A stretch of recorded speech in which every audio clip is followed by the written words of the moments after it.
Charles Goldfarb, and I'm joined by my co-host Alexander Aleem for the AOA podcast Lessons in Orthopedic Leadership. We are very excited for today's episode. We have two fantastic guests, Tessa, Balach, and Mary Mulcahey, to discuss resident leadership. I should begin by sharing that Tessa and Mary will be co-chairing the 2022 CORD conferences. The Spring CORD conference is scheduled for Friday, March 25th in Chicago. The theme is assessments, subjective and objective. The Summer CORD conference will be held on June 17th and 18th during the AOA annual meeting in Providence, Rhode Island. The theme is recruiting and retention. I will begin by introducing Dr. Balach. She received her undergraduate education at the University of Chicago before completing medical school at New York Medical College. She returned to the University of Chicago for both her orthopedic surgery residency and musculoskeletal oncology fellowship before joining the faculty in 2016. She is Associate Professor of Orthopedic Surgery and Rehabilitation Medicine and the Vice Chair of Education and also Residency Program Director. She is the Executive Medical Director for Learning and Engagement. In this role, she provides leadership for several programs at the intersection of training and engaging learners, faculty, and staff. Our other guest is Dr. Mary Mulcahey, and she is a repeat guest from the podcast. We're excited to have Dr. Mulcahey back. She received her undergraduate degree from Dartmouth and received her doctorate of medicine from the University of Rochester, and then completed her orthopedic residency at Brown University. After a fellowship in sports medicine at San Diego Arthroscopy and Sports Medicine, she joined the faculty in the Department of Orthopedic Surgery at Tulane in April of 2017, and is the director of the Tulane Women's Sports Medicine Program. She is currently the vice president of the Ruth Jackson Orthopedic Society. Welcome to you both. Let's talk about resident leadership development, which is something that I am a program director, a new role for me, and something that I don't think even 5 years ago or even 2 years ago we were really talking about, but has seemed to really gain a lot of steam. And interestingly, even in this round of applicants, I got a lot more questions about leadership development. So maybe Tessa, let's start with you. Why is this momentum coming up? And, maybe just broad view, like what's kind of the momentum behind this? I think like so many other things in the world, the breadth of knowledge that applicants and residents have about the world ahead of them is growing day by day. When I was a resident, I knew I wanted to be an orthopedic surgeon. I knew I probably wanted to be an oncologist. I wanted to educate, but I didn't have sort of the background and the experiences to think a lot more broadly than that from a leadership perspective. I had leadership roles in high school and college and medical school, but not beyond that. I think the medical students and residents are just more savvy to everything that's going on and the opportunities that are out there. And it's actually really exciting because over the years, it's become a really fun thing to talk to the residents about, because it's not about studying and preparing for cases and doing your case logs and all of those nitty gritty things. It's really about helping them grow as a person and as a leader in their training. I love that. Mary, I'll ask if you have anything to add, and then I'll add a little bit to the question. Is this meant for all residents? Can we teach interns through chiefs leadership development? How do you think about timing as well as the general concepts of leadership education during residency? Yeah, so first, thank you guys so much for the invitation to be on the podcast and to have this discussion specifically about, leadership training in general and specifically with regards to our residents. I agree with what Tessa said too. I think that, residents are really paying attention to this a lot more, and even at the medical student level. And that's in part too, because we're talking about it more. And it's becoming, certainly we focus on it a lot, not only within AOA, but even within our subspecialty societies. And so we see the value in that because it impacts every part of our lives and our career, and not just as a sports medicine surgeon or an orthopedic oncologist, but in our committee meetings, in our interactions with our teams, our clinical teams, and our other teams that we interact with within the hospital. And then certainly as we get out into national organizations. And so I think that we appreciate that, and we are conveying that too to our residents and medical students, and they really are picking up on it, and they're starving for that information, and they want exposure and they want opportunities to develop those leadership skills. And so then I guess to your follow-up question, Chuck, about, different levels, I think that we should be doing this at every level, right? And so that even if the medical student medical student level, like here at Tulane, that there actually is a leadership skills course for medical students, which I was so impressed when I first learned about this a couple of years ago, because when I was a medical student, which doesn't seem like that long ago, we didn't have those opportunities. And so I'd be interested to hear at, University of Chicago, if they have anything like that for their medical students, but I think it's great for them to get that exposure. And then certainly, intern through PGY5s, they're all leaders, right? They're all mentoring, they're all leading within their respective classes. And then for the level that's just below them, for the interns, the, third and fourth year medical students are looking up to them on their rotations. And then certainly, the chiefs, all the residents are looking up to them. So I think it's really important for there to be leadership skills development at every level.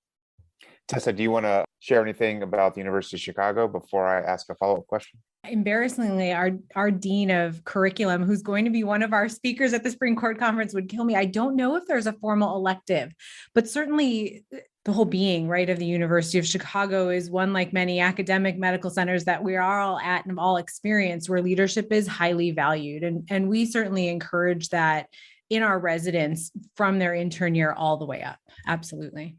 Yeah, I think it's super interesting. I'll share a comment that one of my partners made, who was participating in the APEX program through the AOA for, leadership and kind of business development. First of all, she loves the program, had a great, I think it was first session recently. But what she said to me was super interesting. And I know, Alexander, you were there.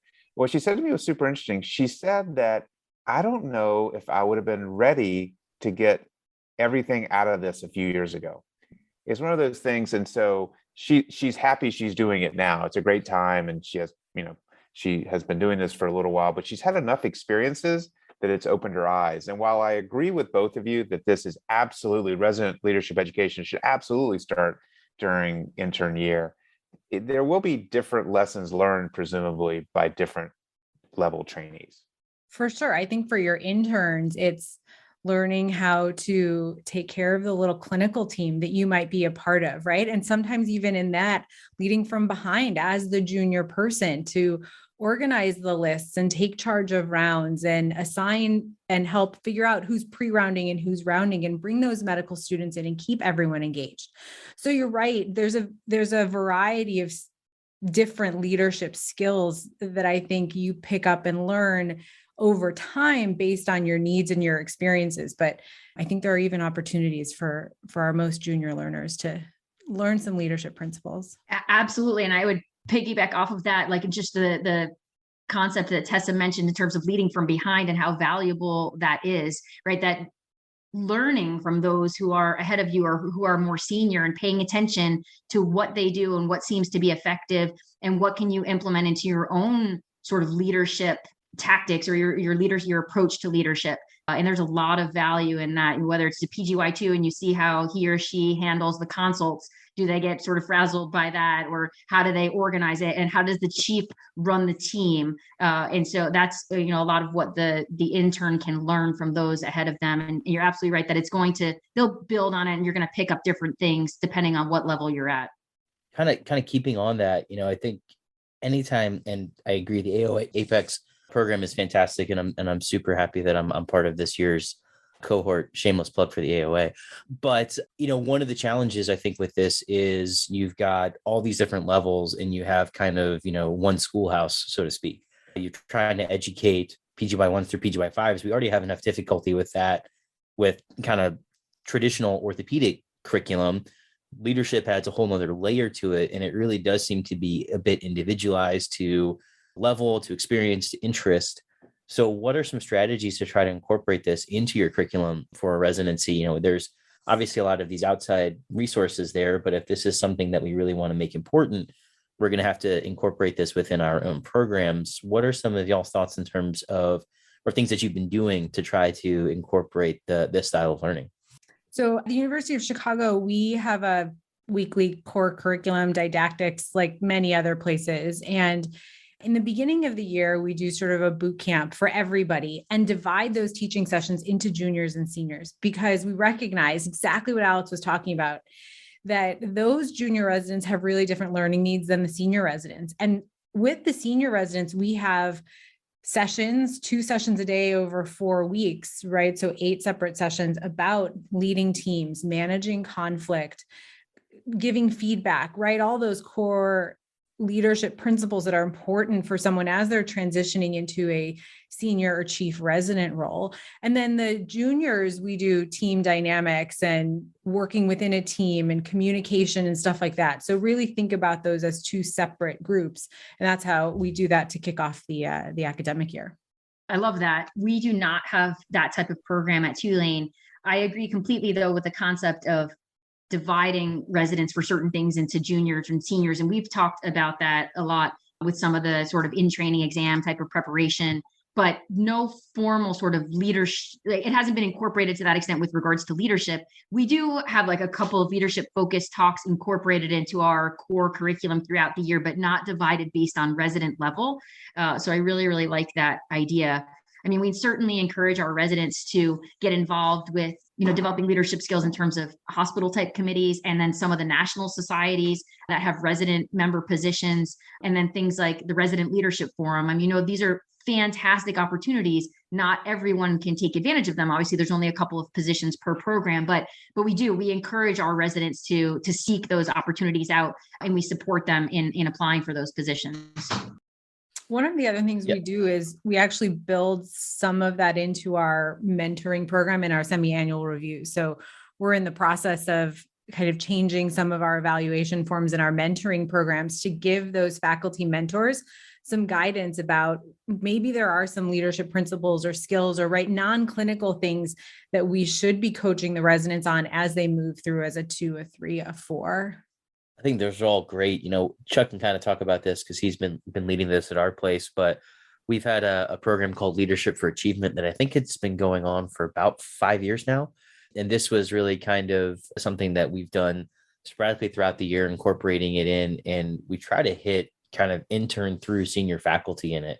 And I think we've seen both benefits and maybe some drawbacks to it, but I think it's just getting everybody to talk about it and sort of emphasizing it not just to the residents, but to the fellows, to the faculty, that this is something that we all can benefit from. And again, I think just the residents get early exposure to it, and then they become more interested in it, and they start thinking about it. And then they reach out to those things like Mary was talking about, hospital committees or the AOA RLF, or, oh, hey, we want to get together and bring in this speaker that I heard a podcast about, kind of doing this. So I think it's generated a lot of spark and interest within kind of programs, and everyone's really, really kind of jazzed up every time we have a program. We had a great session on negotiation most recently from one of the faculty at the WashU Law School, and it really kind of hit everybody. Like, we were able to kind of hit scenarios that hit all levels, and that was pretty impressive. That sounds like a fantastic program. How often do you guys have sessions as part of that program?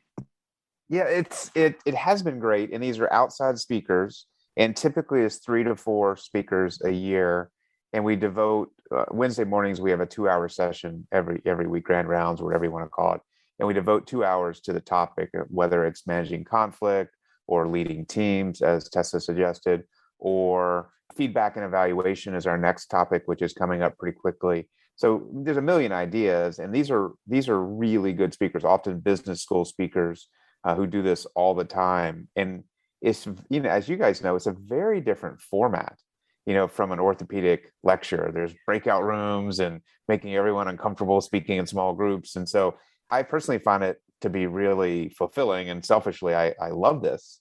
It is interesting though. So we do that for 2 hours kind of during the workday, which gets back to Alexander's point is, if you really prioritize it, you sort of have to do it then, because we've been offering an hour follow-up session, like at 7:00 sometime during the next week. And it's just been hard for anyone to make it. And that's residents, fellows, faculty. It's not that they don't prioritize it, because I really think they do. It's just hard in 2022 to get people to gather at off hours for a topic that is interesting, but may not quite rise to the level of vital, I guess I would say. How do you guys think about that? I think we try to do as much as we can in our residency program in that protected time, right? Like, you have that 2 hours. We have about 2 hours of core curriculum for the residents, our grand rounds, sign out time, stuff like that equates to another 2 hours on Wednesday morning. So we try to put the really important things and the pieces of the leadership curriculum that are going to have an impact and be really meaningful into those protected time. We even turned some of our wellness sessions into almost leadership development, because I think part of wellness as a professional is learning how to live in your purpose and be a great leader and have great teams around you and work together well. So we've leveraged some of those times to again, bring in some people from the University of Chicago Business School, because they know how to make you think about things that you don't normally think about. Yeah, no, I agree. I think that incorporating these topics and giving them the same value as we do our clinical topics, like i.e. incorporating them into the main part of the curriculum, is absolutely essential, because when we try to do things off hours or a different day or whatnot, I agree, it's really, really difficult. And although people may see it as important, it's hard. Well, but we have call, or we have this other thing that usually happens on this night. And so it may be really difficult for them to attend a session that's not the kind of the core of the didactics for the week. It seems like, at least, and I don't know, Mary, if this is true at Tulane too, but we seem to partner with business school equivalents to try to help steer these conversations. Because as Chuck said, these are not things that we're used to talking about. Sometimes they get a little bit in that kind of, I don't want to say improvisation, but there's definitely, you have to kind of read the room and know who's going to say something and be able to kind of pivot. It's not going to be your standard lecture that we give on, said orthopedic topic. What's been the role of kind of incorporating outside expertise into this? Obviously, as orthopedic surgeons, we're all leaders. It's something that we talk about a lot on this podcast and within the AOA. But I think partnering with maybe people outside of orthopedics might be a great idea. And we've seen the fruits of that at our place. How much involvement do you see from, other speakers outside of your own orthopedic faculty? Yeah, no, absolutely. I think that's essential. And at this point, we don't have that sort of nearly as formalized a program as at University of Chicago or at Wash U. But I do think that it's absolutely critical to incorporate these outside experts to get their perspective. And this is what they're doing every day, but also valuable for our orthopedic residents and our students that attend to see, to hear from orthopedic surgeons talking about leadership. So I think hearing both perspectives, but I think it's hugely valuable to bring in, especially our business colleagues who are really, really good at having these discussions and helping facilitate them and putting us in a place that we're not used to being in. So absolutely, I think that's critical to having a really successful leadership type program. It's funny. I guess I would consider myself one of the older guys at our program. And, there's people like me that get curmudgeon-y, and I've heard this. I'm sure you guys have too. And I'd be interested to hear your response. Is whatever happened to just teaching orthopedics? It's like we have all these soft skills we're teaching, and we're teaching leadership, and we're teaching so many different things that we do have to be careful, right? That we don't crowd out our core mission. I think there's still plenty of time for core mission, and we certainly do that. And that's our first priority when I talk about our programming and look ahead at our core curriculum for the next year, right? The building competent, excellent, smart, technically skilled orthopedic surgeons is my number one priority. But I also think of them as a whole person, right? And that whole person has skill sets beyond just orthopedic surgery and has interests beyond orthopedic surgery. And some of those things, even for myself, are what bring a lot of excitement to my job. I love being both a clinician and having leadership opportunities and being an educator. And even though about 10% of orthopedic surgeons are in academic medicine, I think that's approximately right. It's not that many of us who are in academic medicine compared to those who are in private practice, but there are tons of leadership opportunities even for those who go into private practice, within their practices, within their hospitals, within their communities. We see many of them engaged in our state medical societies and other specialty groups. So I think those skills are translatable even outside of academic medicine. And I would add to that, as a sports medicine surgeon, sort of an analogy, some conversations that I have with my patients, I'll use runners, for example, love runners, but that is a group of athletes who really, many of them feel that the only way to be a good runner is to run, and that's, they're not doing cross training, they're not doing strengthening. So I really try to emphasize to them the value of cross training. And so we can sort of equate that here with our residents. We're teaching them their surgical skills, how to take care of patients in clinic and all of those skills. And obviously I agree completely that that is our priority, but we are helping them sort of cross train and appreciate all these different skills that are going to add to their overall sort of practice of orthopedics, to their, taking good care of their patients, to contributing to the field, being able to participate in societies or at their hospital, in their community. And so we're trying to help them develop all of those skills.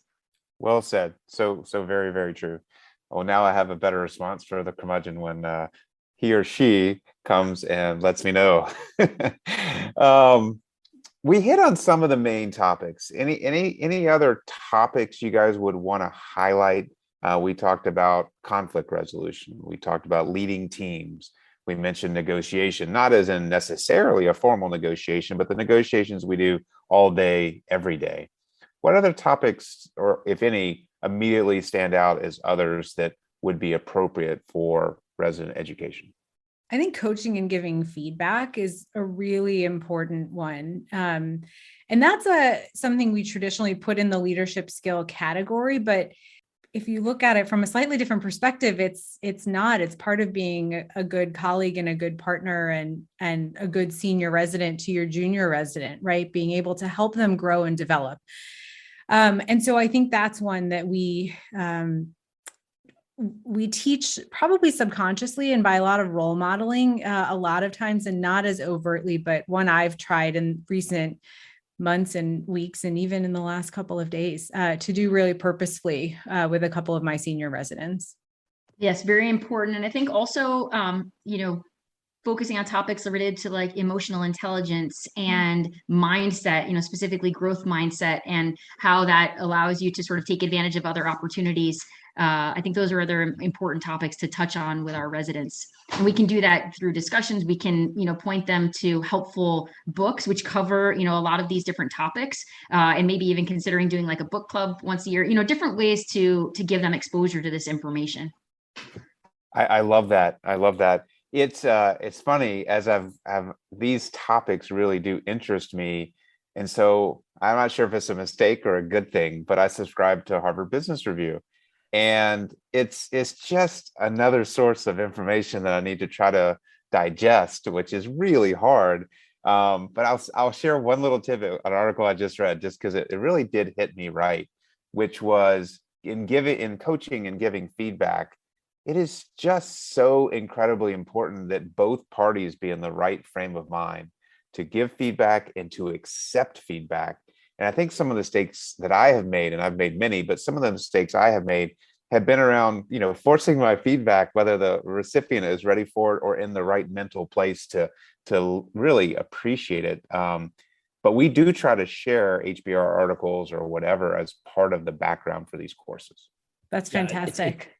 It's interesting because we just had a big session about feedback, and one of our partners hates the term feedback. He calls it advice, because feedback has such a negative connotation as sort of like the senior person telling the junior person how much they've messed up, and kind of that mental sort of kind of thing that happens when you're in a kind of fight or flight situation.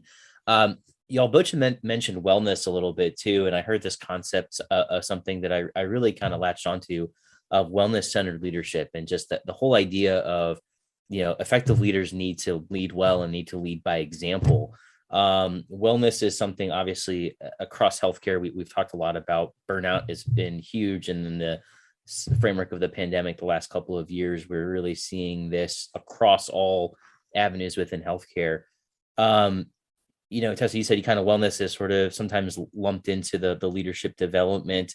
Have you really tried to emphasize, and not just, again, checkbox for the ACGME, but really trying to emphasize how we can make better, especially for our residents, wellness, and really kind of push on them the importance of thinking about it now, so they're not caught 10 years from now, completely burnt out and wondering sort of what's happened with their life? I think that was why we chose to program some of these sessions with some topics about purpose and your values and writing your own mission statement and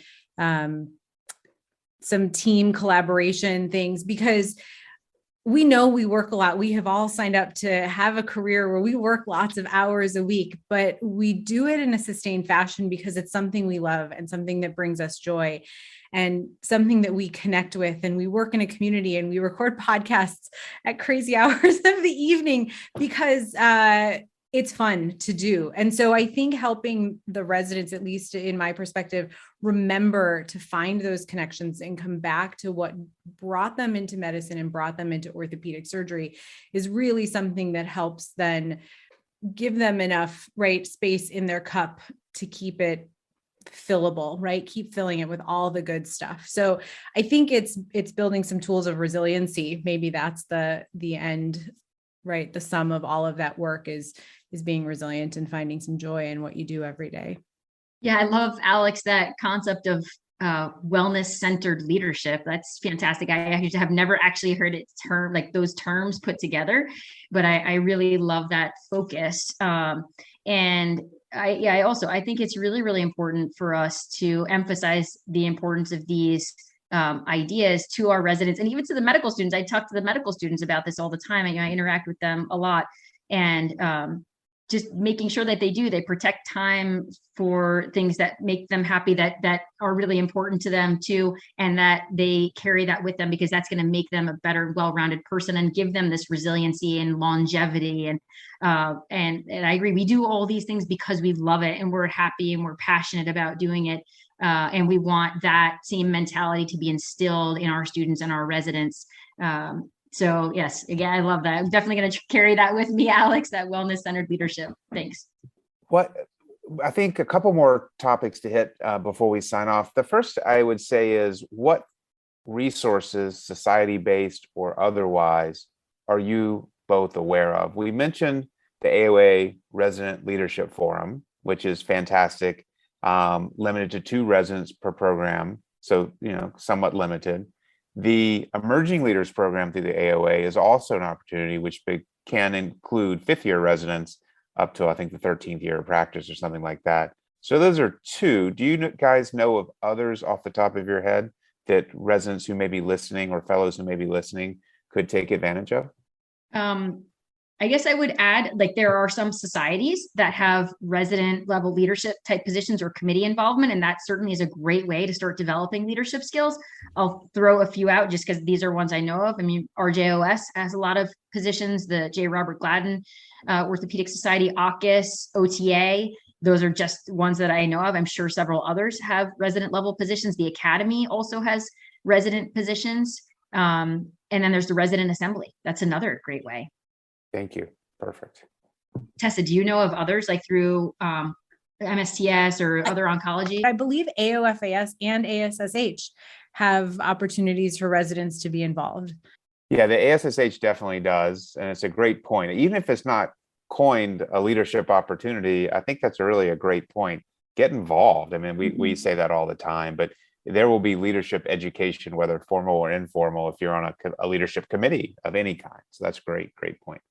Yeah, and I think for any residents listening, don't be afraid to ask what opportunities are out there. Ask your program director, ask your faculty. I had a resident just basically cold email me about the education, the resident assembly within the academy. We lost a rep, and she emailed me and said, "Hey, I'd be interested in it." And now she's it. Just don't be afraid to ask for that. I think we're going to pivot to CORD, and y'all are the co-chairs for the spring and summer meetings. CORD is a wonderful program, and there's been a lot of things going on with CORD. Maybe if we can kind of highlight some of the things that we're super excited about for the spring meeting that's going to be coming up in a couple of weeks and here in Chicago, and first in-person meeting of CORD in about 2 years. So we're very excited. Tessa, any things that you're really excited to focus on the CORD spring meeting? We're excited about the whole program. It's going to bring up some controversial topics we think that are going to spark a lot of discussion. Mary and I have had some planning meetings over the course of the last month, and we have some debates and counterpoint discussions built into it as we look across assessments and education from medical students to residents, and even talk about assessing faculty, which I think will be a new topic for us to talk about and put us all in the hot seat. Yeah, we are really looking forward to this program, and we're talking about some topics that we don't get to talk about that often. And so we're really excited about it. A couple of them are just overviews, but then we have these sort of debate type discussions. So we think it's going to be a great program. And even just discussions that ensued from our planning meetings, they were a good indicator of the amount of discussion that's going to come when we have, all these people together in person. Fantastic. Well, I want to thank you both for taking time at the start of the week late in the evening to have this conversation with Alexander, myself, and all of our listeners. Thank you for joining us. Thank you for being leaders in our AOA organization and in orthopedics in general. It was great and a lot of fun to talk to you both. Great. Thank you so much for this opportunity. It's been really great talking to you guys. Thanks for having us on. It was great. Hope to see everyone at CORE in 2022.